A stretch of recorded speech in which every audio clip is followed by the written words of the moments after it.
Hi everybody and welcome back. In this lecture we're going to be talking about adding white space. So we've seen how to remove white space. How about adding it back in, such as a new line or a tab? So adding a tab is simple enough, and this is how you do it. Let's stick with our address. So we have our variable address equals, open and closing double quotes, 101 Main Street. And then let's just say we want to add in the area where that might be, such as the county or the city or the province.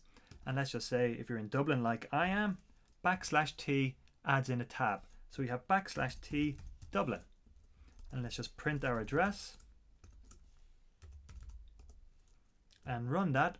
And there we go. Bottom left hand corner we can see our address, 101 Main Street, tab Dublin. Simple enough.